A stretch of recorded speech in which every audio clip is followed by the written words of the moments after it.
Hello and welcome to episode number 142 of Weekend Review. My name is Sean, and on this week's show, we're going to talk about the new Dark Pictures Anthology game, Little Hope. We'll also take a look at this week's new releases and the streams happening over on twitch.tv/ShaunosaurusRex. The first and only item on this week's show is the new installment in the Dark Pictures Anthology called Little Hope. If the Dark Pictures Anthology sounds a little familiar, it's because I reviewed their first entry, Man of Medan, last year on the show, and actually liked it quite a bit. The Dark Pictures Anthology is a short form video game.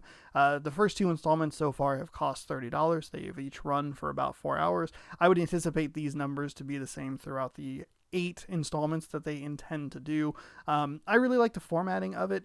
The games are single or multiplayer horror games that are narrative and story based, where you make decisions like dialogue decisions, and you also have a lot of quick time events in order to try to keep the characters alive and get them through the situation that they're in. These games come from Supermassive Games, who had their massive breakout hit Until Dawn, which is sitting right next to me and I still have not played. And it seemed like when I reviewed Man of Medan, I liked it a lot more than other people did because they had different expectations going into it. Because I hadn't played Until Dawn, I was like, okay, cool. Like, I'm just going to jump in. I'll probably have a good time. And I did. Some of the other reviewers that I listened to or read their thoughts on, it seemed like they didn't like it as much because they liked Until Dawn at such a high level, which is totally fine. Everybody has different experiences.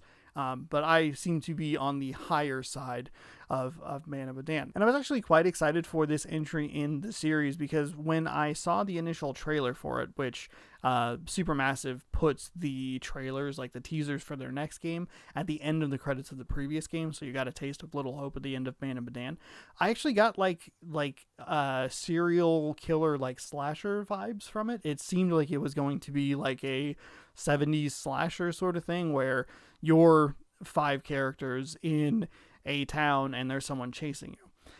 Instead, what it is it's 5 characters who are trying to escape the town of Little Hope, and the town of Little Hope has a history with the witch trials. And while it's a cool concept on the outside to kind of have a historical context relate to the area that you're in, unfortunately the witch trial stuff actually slows the game down, and I think really robs it of being intense or interesting. The game also struggles to introduce interesting characters that you really care about, and I found myself, especially towards the end of the game, I found myself just being like, when are we done? Like, there has to be a point where this ramps up. But the game just kind of kept going for a little while. I think it's a 2-part problem. Number one, I don't think it does a great job of setting the objective of what you're supposed to be doing, so you feel like you're making progress. There were several times where I felt like I was just wandering around the area, like hoping that the game would proceed to its next event and finally get going somewhere, but it really struggled to do that. Like, by the time you're trying to enter the 5th or 6th abandoned building, you're like, are we getting close? Are we getting to the point where this game is going to ramp up and finish? And the second part is just that the witch trial stuff isn't super interesting. There are far too many times where it cuts back. The flashbacks that occur aren't super interesting. They take a long time to set the stage, to tell you why this is important, to try and give you a backstory on who's doing what and why they're doing what and how this is going down. And it took too long to really establish why it was important in the current timeline. And even sometimes when it does establish what's important or why it's important in the current timeline, it struggles to be interesting, and it's a little too obvious. And I think the game sometimes feels like it's far more clever than it actually is. Like, there are a couple of times where characters say things that are very obvious, and you're just like, yes, I've known this for an hour. How are you just figuring this out? And you've been involved in these situations throughout. I don't understand. Like, the dialogue's just a little clunky in some spots. So what this ends up leading to is me wandering around the town, wondering if I'm getting close to a climactic event, and then that not happening for a long time, like into like the third, hour. Like, we're well past the 75% mark of the game. I'm just going like, there hasn't been a whole lot of stuff to build up to make something be a shocking and convincing and interesting ending. And then the game just ends. Like, within a 15-minute time span, the game is just like, and we're done. And it's very weird. And it just has this slow ramp to nothing, and then it's gone in a heartbeat. And more importantly, one of my biggest gripes with this game is how bad the ending sequence is. I think it sucks. I think it's really bad. I think it's cheap, and I think it undermines a lot of the game. I think that there are two plot devices that are introduced way too late, and neither of them really makes sense. One of them makes more sense than the other, but I think any time that you need a 5-minute video to explain why it makes sense, I think that's a problem. But there's the other thing that pops up right at the end is garbage, and I hated it, and it led to me being very irritated because I thought that I was doing very well in the game, and then all of a sudden the game goes, oh no, you weren't doing very well. And it's like, oh well, that doesn't make any sense, because nothing about what happened had been established prior to make me realize that maybe I should be making different choices. It just felt so cheap and frustrating, and I really did not like it. From a gameplay perspective, it does have a couple of improvements. The biggest improvement being the QuickTime events having a little bit of a sound that goes off. I was wearing headphones, but there's a sound that goes off in your headphones or on your speakers that alerts you that a QuickTime event is going to happen, so you know to look at the screen for a QuickTime event instead of not paying 100% attention, if that makes sense. One of the problems with Man of Medan specifically was the QuickTime events were too quick, and there wasn't much of a prompt to it, and I lost a character because of that. They were at the top of a ladder, and I didn't realize that there was one more thing that needed to happen, and I hit the wrong button. They fell, they died, that was the end of it. Having the little sound that's there to just let you know, hey, something's coming up, pay extra close attention to the screen, super helpful, and really made me feel like I was doing a much better job at keeping people alive throughout it.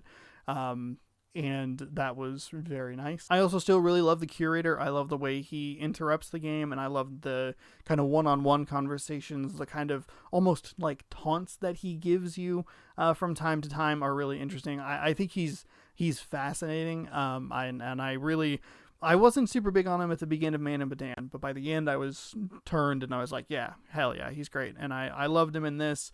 It does a really great job with weird, interesting camera angles. I thought there were good jump scares in it. It's what I want from this game. It's just not as interesting as the previous installment, but I'm still super excited and sold on this series. I really like the idea. I like the concept of here's a $30 4-hour game. Play through it once. If you like it, play through it a few more times. We have the Curator's cut available if you pre-order it. I like what they're doing with this. I think it's great that they have a single player and a multiplayer option for you. You can play it couch co-op with your friends. You can play it online with your friends. Each of the people controls a character. They get to make the decisions for that character. It's awesome. What they're doing is very cool. This one just isn't as interesting or engaging or as fun as Man of Medan, and that was a bummer. But I liked the trailer, the teaser that they showed for the next one. I'm very excited about it. Hopefully we'll get it a little bit sooner. I think they were trying to get these out every 6 months or so. Obviously that didn't happen. It's been well over a year since Man of Medan came out. Obviously a pandemic really puts a wrench in those systems, but maybe they have it ironed out. We can get the next one a little bit sooner. I'm super in on these. I really like them. I'll be playing the one that I can't remember. I was hoping that I would think of it while I was talking about it, but I couldn't. Something. Anyway, I'll be playing the next entry. I'm very excited for it. This one just missed the mark, and I think that that's okay. It's only 4 hours. It was only $30, and if it misses, it misses. If it hits, it hits, and I don't feel that burned either way. I think that the pacing is off. I don't think the characters are super interesting. It has a couple of cool things here or there, and the way a couple of things wrap into each other, and one of the reveals was kind of neat towards the end. But there are two main problems with it. It's too slow, and it has a couple of really garbage mechanics that show up at the very end, or story mechanics that show up at the end that I thought were really bad, and I thought undermined and made a lot of the rest of the game kind of useless. Finally, on this week's show, we'll take a look at the new releases.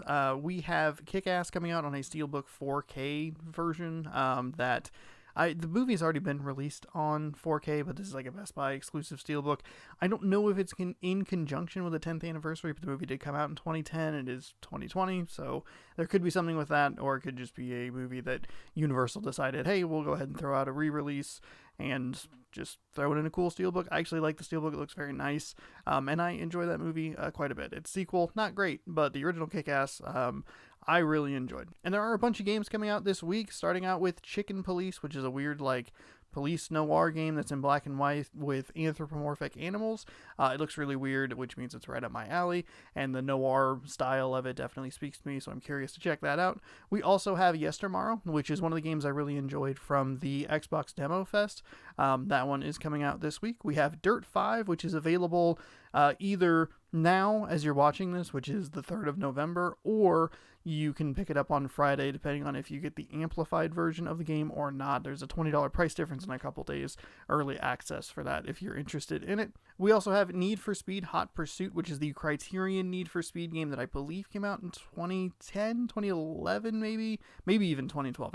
I played that game on the PlayStation Vita while I was waiting for the triple feature of the Cornetto trilogy, which contained Shaun of the Dead, Hot Fuzz, and the brand new releasing The World's End. So I have fond memories of that game. That is on Xbox One, PlayStation 4, and PC this week, and then it's out on Switch next Friday, the 13th. So a spooky game, I guess, for you.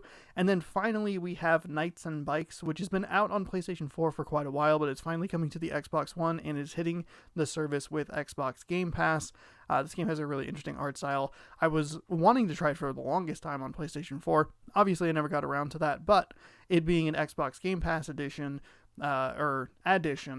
definitely means that I will download it at some point and hopefully check it out in the near future. This week's streams on twitch.tv/ShaunosaurusRex look like this. The new stream schedule has kicked in, by the way. So we'll be working with the Thursday, Friday, Sunday, Monday schedule. And Thursday is going to be Boise State. We'll be doing a double header in that Dynasty mode. The computer plays on the highest difficulty.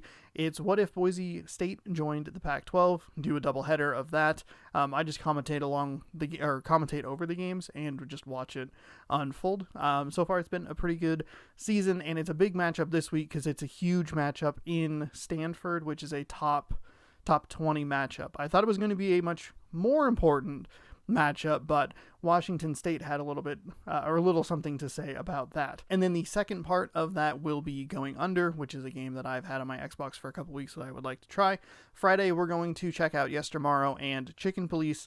Sunday, we'll be looking at Bus Simulator, continuing our playthrough of the entire game for the 75 gamer score that I need to complete that game. And then Monday, we'll be back with Mystery Bag Monday. So far, each console has won one time, and you can vote on twitter.com/ShaunosaurusRex, and you can let me know what you would like to see this week. Thank you so much for watching this week's episode. If you like the content, you can scroll on down and hit the subscribe button, and then you can ring the bell so you know when I post brand new videos. You can scroll on down a little bit more if you'd like, and you can let me know your thoughts on Little Hope in the comments below. Then be sure to check out the streams over on twitch.tv/ShaunosaurusRex. That's Thursday, Friday, Sunday, and Monday. And then check back right here each and every Tuesday for more Week in Review. We'll see you next week.